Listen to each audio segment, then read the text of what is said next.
حضرت ابوالحسن رحمۃ اللہ تعالی علیہ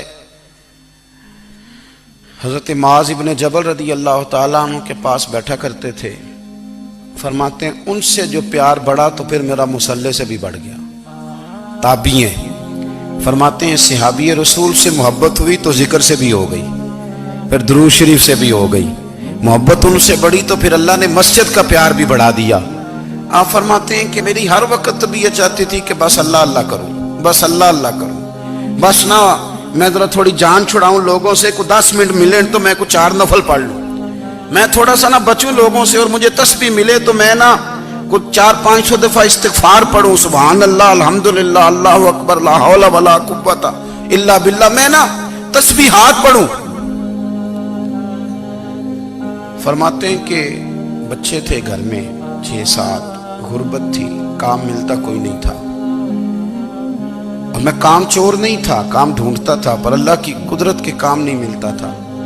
فرماتے ہیں کہ میں نے ایک دن اپنی اہلیہ سے کہا کہ آج میں پھر جاتا ہوں کام ڈھونڈنے. تو میری بیوی بڑی فرما بردار تھی, پر اس دن نہ غربت کے ہاتھوں تنگ آ کے کہنے لگی آج نانا کوئی تو چیز لے کے آیا. تو مجھ سے بچوں کی بھوک نہیں دیکھی جاتی. یہ سب روگاں دا روگ محمد جس دا نام غریبی, کنڈ بلا کے لنگ جاندے نہیں دوست یار قریبی. آج نہ کچھ لے کے آیا تو میں بچے لے کے میکے چلی جاؤں گی. شیخ فرماتے ہیں کہ میں بڑا پریشان گھر سے نکلا, پر میں نے صبح سے لے کے زور تک کام ڈھونڈا, کام ملا کوئی نہیں. تو میرے دل میں خیال آیا چلو کام نہیں ملتا تو اللہ اللہ تو کرے نا, چلو بندوں کی مزدوری نہیں ملتی تو رب کریم کی عبادت ہی کرتے ہیں. فرماتے ہیں کہ میں نے نا فرات کے پانی سے وضو کیا, نہر کے, شدید دھوپ تھی, ساتھ ریت تھی اور ریت تپ رہی تھی. میں نے اپنا رومال وہیں مصلی کے طور پر بچھا لیا, اور فرماتے ہیں کہ زور سے لے کر عصر تک نماز پڑھی. دھوپ بھی پورے زور پہ, پر میرے سجدے کا ذوق بھی پورے زور پہ. فرماتے ہیں سورج بھی چمک رہا ہے اور رب کی عبادت کا ذوق بھی پورے زور پہ. میں سجدہ کروں تو پھر میرا اٹھانے کو جی نہ چاہے. میرے استاد لکھا کرتے تھے, یہ ان کا شعر ہے, وہ کہا کرتے تھے مجھے سوز دے, مجھے ساز دے, اور مجھے نیم شب کا نیاز دے, دم سجدہ خود کو میں توڑ دوں, مجھے ایسا ذوق نماز دے. اور میں تیری بہار کا پھول ہوں, میں کھلا بھی ہوں تو تیرے لیے, مجھے میری شاخ سے توڑ لے, مجھے اپنی زلف کا ناز دے. بھائی فرماتے ہیں کہ عصر تک میں نے نفل پڑھے, دل ڈھلنے لگا, عصر کی نماز پڑھی اور میں وہاں سے چلا. اب میں جب نکلنے لگا تو دل میں خیال آیا کہ چھوٹی چھوٹی دیواریں ہیں گھر کی, بغیر کچھ لیے جاؤں گا تو بیوی دور سے دیکھے گی تو شور کرے گی کہ پھر خالی ہاتھ آ گیا ہے. کہتے میں نے اپنی اسی رومال میں جس پہ میں نے نماز پڑھی تھی نا, رومال میں کی آخی دے پنجابی جسافہ کہتے ہیں, اسی میں نا میں نے کچھ ریت بھر لی کہ وہ دور سے دیکھے گی تو سمجھے گی کچھ لے کے آیا ہے, چلو جا کے اسے بتا دوں گا کہ آج پھر مزدوری نہیں ملی. کہتے ہیں وہ ریت لے کر جب میں گھر میں گیا تو پہلے بیوی دروازے پہ کھڑی ہوتی تھی, پوچھتی تھی خالی ہاتھ آ گئے ہو؟ آج میں نے دیکھا تو ہے ہی کوئی نہیں. فرماتے ہیں میں اندر داخل ہوا, سلام لیے, کونے میں نے وہ رومال رکھ دیا اور میں نے آواز دی کہ بھلی مانس کہاں ہو؟ تو وہ کہنے لگی آپ منہ ہاتھ دھو لیں, میں روٹی لے کے آئی. میں نے کہا روٹی کہاں سے آ گئی؟ یہاں تو کئی دنوں کے فاقے, تو کئی دنوں کی غربت ہے, یہاں تو اس گھر میں تو فقیری ہے.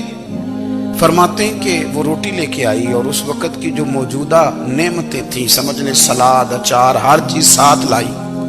میں نے کہا کہ بچے کہاں گئے؟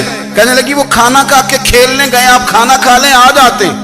کھانا اس نے چن دیا.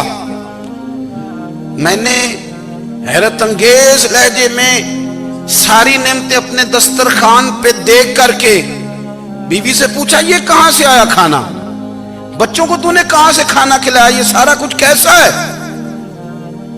کہنے لگی پتہ نہیں آج آپ کس کریم کی مزدوری کرنے چلے گئے تھے, پتہ نہیں کس کریم کی. میرے گھر میں تو اتنی نعمتیں آئی ہیں کہ مجھ سے سنبھالی نہیں جا رہی, اتنا اناج ہے, اتنا گندم ہے, کس کریم کے دروازے آج چلے گئے تھے؟ یہ کہتے کہتے وہ اٹھی اور اٹھ کر کے کہنے لگی پہلے بڑا کچھ آیا تھا, اب کیا لے آئے ہو؟ اور جا کر کے نا اس نے وہ ریت والا رومال کھولا کہنے لگے میں تو لے کے آیا تھا ریت، تو میرے رب نے اسے بھی سونے اور ہیرے بنا دیا تھا۔ جب آپ کی توجہ اللہ کی جانب، میرے نبی پاک صلی اللہ تعالی علیہ وسلم نے فرمایا ہر چیز اپنے رب سے مانگ، ہر چیز مانگ، ہر چیز مانگ۔ یا رسول اللہ کیا کچھ؟ میرے محبوب نے فرمایا تیرے گھر میں نمک بھی ختم ہو جائے تو وہ بھی اپنے رب سے مانگا کر، تو مانگنا وہ تجھے دے گا، تو اس کی بارگاہ میں کشکول طلب دراز تو کرنا۔ اور ترمذی شریف میں عجیب لفظ ہے، رسول کائنات نے فرمایا، رب کریم فرماتا ہے جب میرا بندہ ہاتھ اٹھاتا ہے نا تو مجھے حیا آتی ہے کہ میں خالی کیسے لوٹا دوں اس کے۔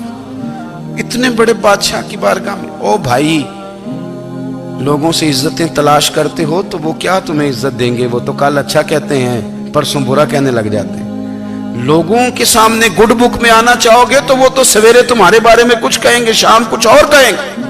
اپنی روحانی زندگی آباد کریں، اپنے مسلح کو وقت دیں، اور دنیا سے چھپ کر اس موبائل کو بند کر کے اور اپنے آپ سے بھی چھپ کے اور تنہا ہو کے چھپا کے سارا کچھ اپنے آنسو اپنے رب کی بارگاہ میں پیش کریں، اس کے حضور حاضری دیں۔